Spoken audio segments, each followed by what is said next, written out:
maka itulah ilmu yang terpuji, ilmu yang kita diperintahkan untuk selalu memperbanyaknya, untuk selalu menuntutnya dari buayan sampai liang lahat. Ada 700 derajat lebih orang yang berilmu daripada orang yang beriman yang biasa. Tanda-tanda orang yang husnul khatimah itu orang yang hatinya ada terbuka untuk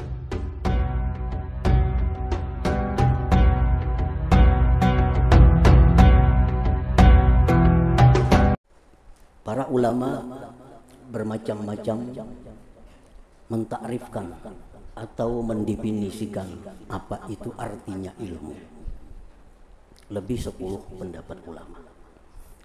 Di antaranya ilmu itu artinya adalah i'tiqadus syai' ala ma huwa bi. Meyakini sesuatu atas sebenarnya. Nah, itulah ilmu. Apabila kita meyakini sesuatu dan itu memang benar, maka itu disebut ilmu.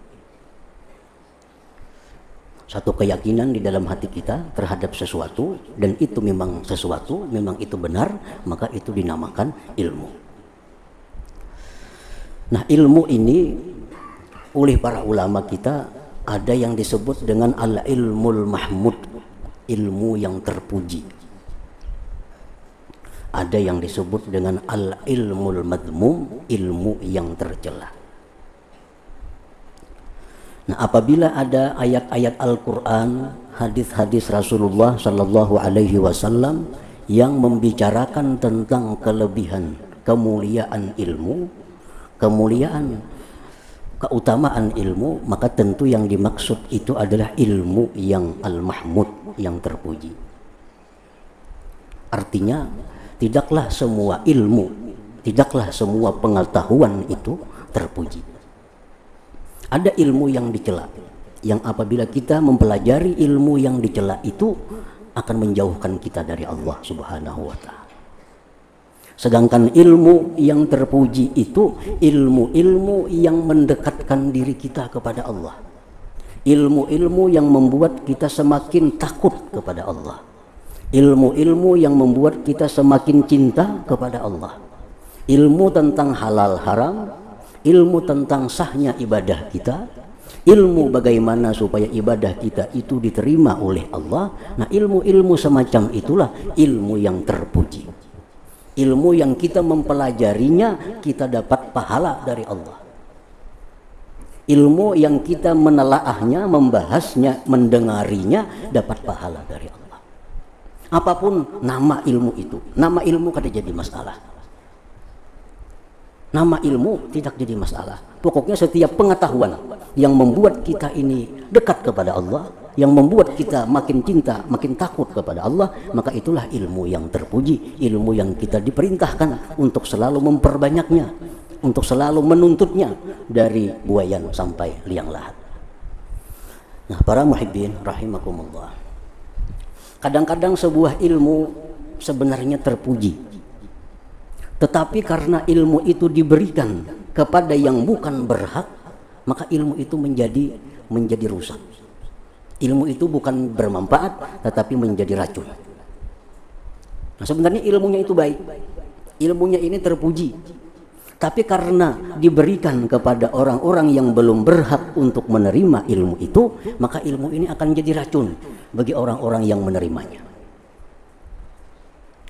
Sama halnya dengan obat. Obat itu adalah baik. Cuma kalau obat itu diberikan kepada yang bukan, yang mesti meminumnya, maka obat itu bukan bermanfaat, tapi justru menjadi racun kepada seseorang. Seperti ilmu tentang Allah, atau yang lazim disebut dengan ilmu hakikat. Ini sesuatu ilmu yang sangat agung, sangat mulia. Tetapi kalau ilmu hakikat ini diberikan kepada orang-orang yang belum punya pondasi kuat, kepada orang-orang yang masih banyak mempunyai kewajiban ilmu-ilmu, menuntut ilmu yang di bawahnya, maka ilmu hakikat ini bukan mendekatkan dia kepada Allah, justru membuat dia semakin jauh dengan Allah. Bukan membuat dia rajin beribadah, tapi justru membuat dia malas untuk beribadah. Nah, ilmu yang terpuji ini pun apabila diberikan kepada yang bukan ahlinya, bukan berhak, maka dia akan berubah menjadi sum al-qatil, racun yang membunuh seseorang. Nah, para muhibbin rahimakumullah, dengan belajar ilmu hakikat, karena yang belajar ini belum mampu menerimanya, belum cukup syarat untuk menerimanya. Ilmu hakikat yang semestinya membuat dia makin cinta, makin dekat kepada Allah, makin rajin untuk taat beribadah kepada Allah, justru ilmu hakikat ini membuat dia malas. Ada yang kada bersembahyangan lagi, kada berpuasaan lagi, kada berzakat lagi. Ini bukan salah ilmunya, tapi karena dia mempelajari ilmu itu belum cukup syaratnya, belum mantap pondasinya. Seperti Rasulullah Sallallahu Alaihi Wasallam, beliau adalah manusia yang sempurna ilmu hakikatnya. Justru beliau makin rajin beribadah kepada Allah. Beliau makin suka untuk berbuat taat kepada Allah.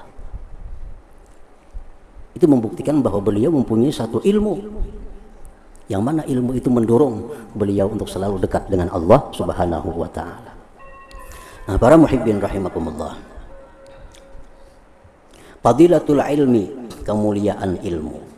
Syawahiduhu minal Qur'an ayatun katsirah minha qauluhu azza wa jal. Syahidallahu annahu la ilaha illahu wal malaikatu wa ulul ilmi qa'iman bil qist. Dalil-dalil tentang ilmu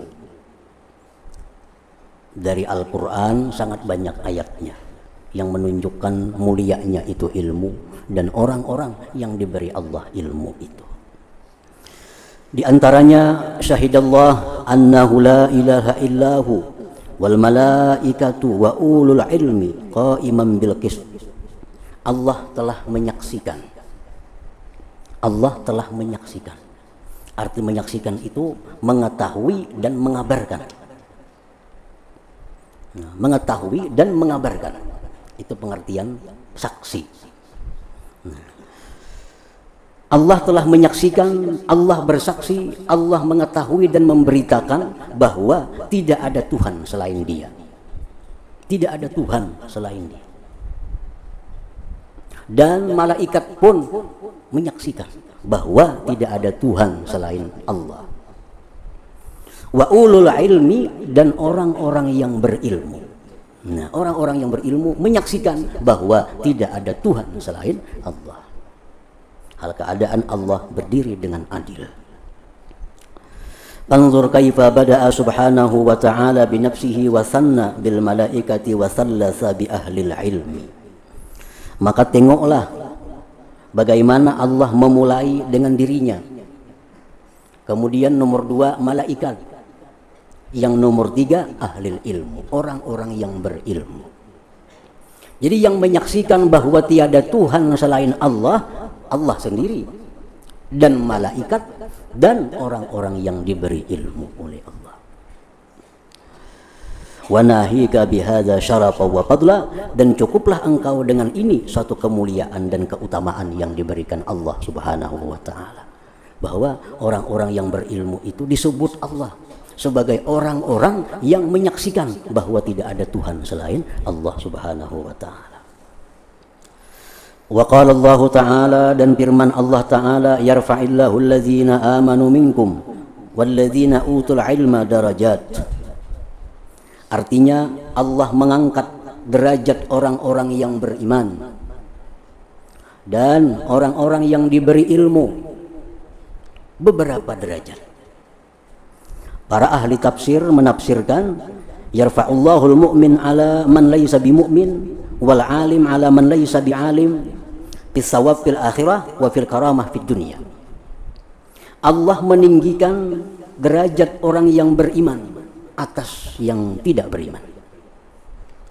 Dan Allah meninggikan derajat orang yang diberi ilmu atas orang yang tidak diberi ilmu. Baik urusan pahala itu di akhirat maupun kemuliaan di dalam dunia.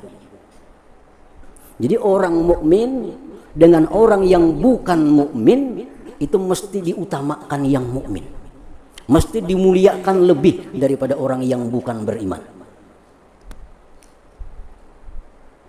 baik di dunia apalagi di akhirat. Ini Allah mengajarkan kepada kita bagaimana kalau kita berhadapan dengan orang-orang mukmin, dengan orang-orang yang tidak beriman. Mana yang kita muliakan, mana yang kita tinggikan derajatnya.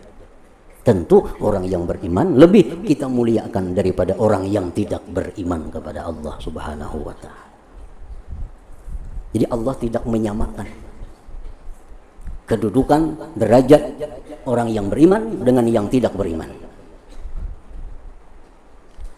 Dan Allah meninggikan derajat orang yang berilmu atas orang yang tidak berilmu. Orang yang berilmu mesti ditinggikan derajatnya dari orang yang tidak berilmu. Di zaman Sayyidina Umar radhiyallahu an menjadi khalifah, beliau menjadikan orang-orang yang berilmu itu duduk di depan beliau. Walaupun mereka itu muda, walaupun mereka itu anum, seperti Ibnu Abbas radhiyallahu an yang sangat muda, tapi di majlis Sayyidina Umar itu dimajukan daripada yang lain yang lebih tua. Karena apa? Karena ilmunya. Karena Allah memang demikian. Allah meninggikan derajat orang yang berilmu dari derajat orang yang beriman biasa dengan beberapa derajat, baik urusan dunia maupun urusan akhirat. Ibnu Abbas mengatakan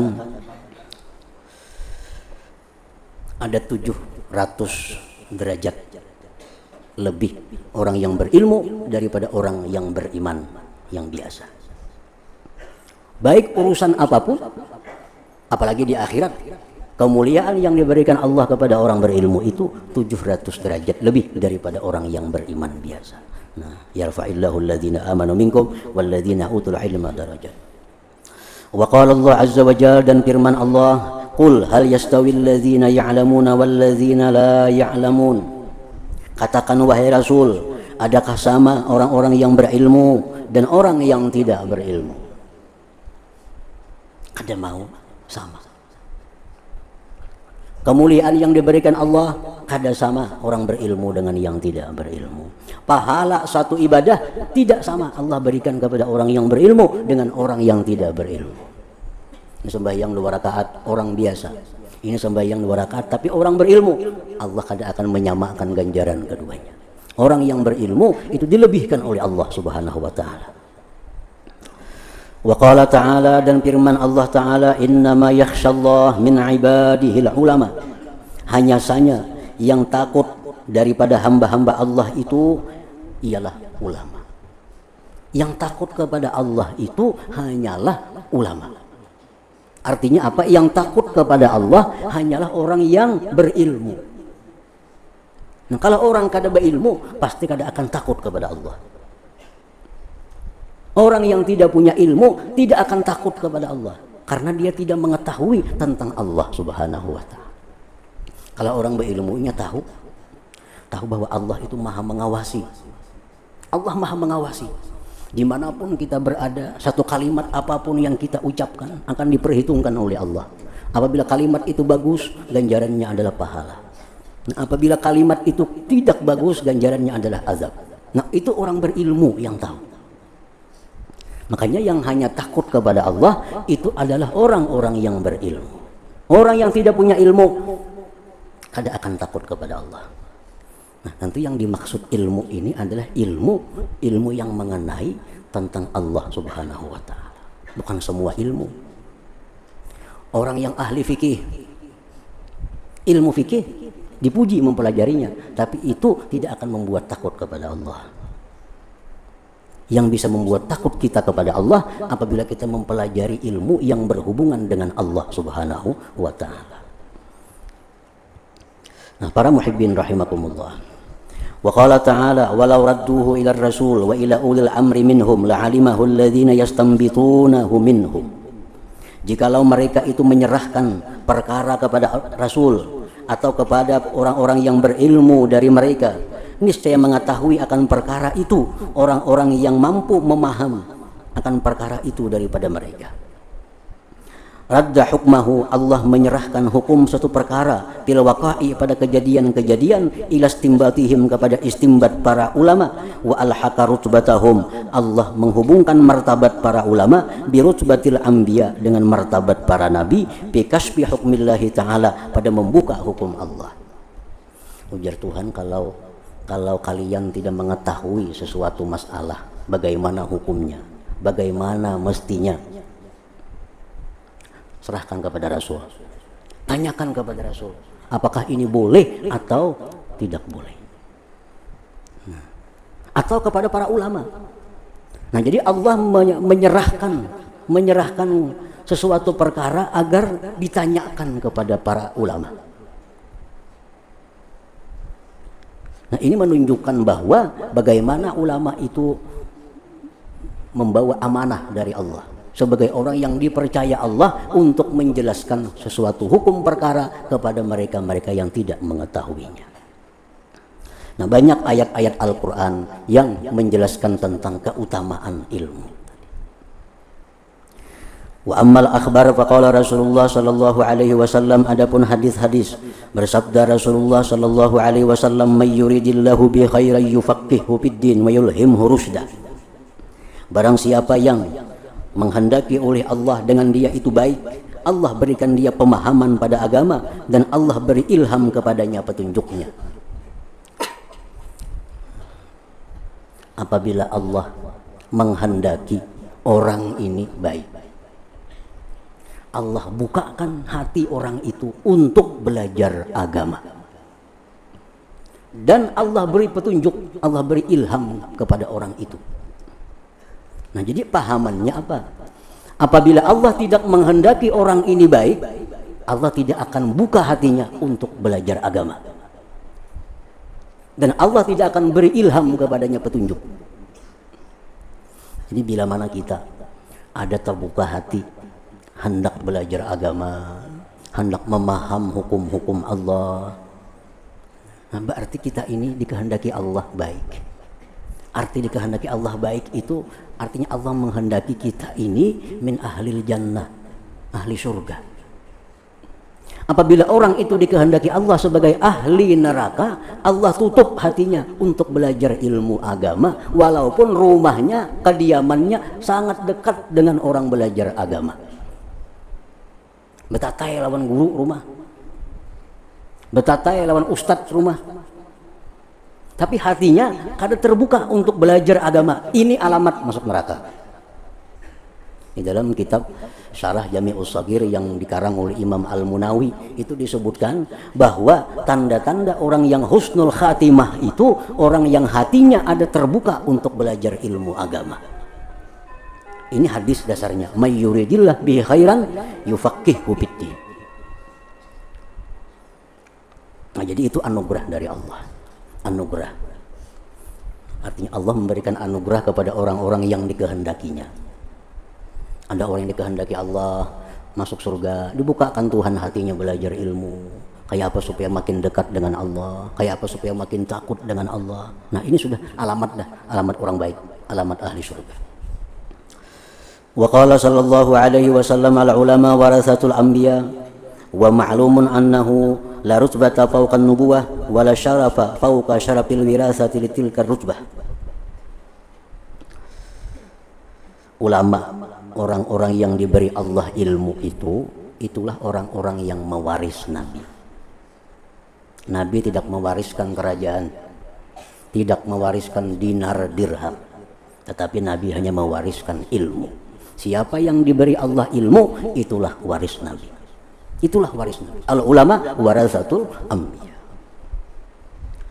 Dan diketahui bahwa tidak ada martabat yang lebih daripada martabat kenabian. Tidak ada martabat yang lebih tinggi daripada martabat kenabian. Dan tidak ada kemuliaan melebihi kemuliaan pewaris bagi itu martabat tadi. Nah, para muhibbin rahimakumullah. Jadi ilmu itu adalah iksir, sesuatu kimia yang sangat mulia. Kepada siapapun ilmu itu bersifat, maka sesuatu itu menjadi mulia. Sesuatu menjadi mulia. Siapapun orangnya, apabila disifati oleh ilmu, maka orang ini menjadi mulia. Karena ilmu itu sifat dari Allah Subhanahu wa Ta'ala. Ada orangnya sangat tidak sempurna kejadian batang tubuhnya umpamanya. Orang ini sangat miskin, orang ini sangat fakir. Tapi apabila didatangi oleh ilmu dan ilmu bersifat dengannya, maka orang tadi menjadi orang yang mulia. Walaupun dia fakir, walaupun dia sangat miskin, walaupun tubuhnya cacat, tapi apabila disifati oleh ilmu, ilmu datang kepadanya, orang ini menjadi orang mulia, baik di sisi Allah atau di sisi manusia. Jadi itulah ilmu, sesuatu yang mana didatangi oleh ilmu, maka sesuatu itu menjadi mahal, sesuatu menjadi berharga, sesuatu itu menjadi